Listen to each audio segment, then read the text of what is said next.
What I do know is that both founding institutions of Concordia were religious in nature. So there was Loyola College, which was Jesuit Catholic, and Sir George Williams was actually run by the Y, which is actually the Young Men's Christian Association when it was started. And so they both had a religious background and sort of in their faith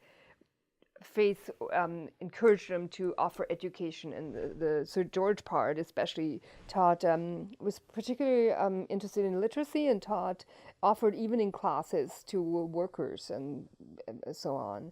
So and so there were always religious people around because that was part of the culture. And I don't actually know how it, then when as the religious, there were, a lot of the professors were priests and religious people, and so I don't know how this shifted to have a department, because when it first started they were just around, and the I think rector, so the president at the time, was a priest, and so, but I know like before the merger, before Concordia started in 1974, there was this department, and it was called campus ministry, and it was sort of then a service department of the university. And I don't know that transition, but I know that it's been around for a long time. And then, so they were mainly Catholic and then a Protestant chaplain.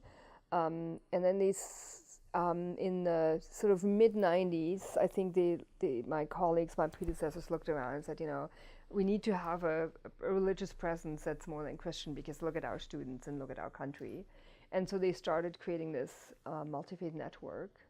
And then in the early 2000s, there were lots of staff changes. And then we also realized that we don't want to just hire based on faith, but that we created the position of interfaith facilitator. So that's a person who has a knowledge and experience in religion, and can sort of facilitate interfaith dialogue and interfaith events and engagement.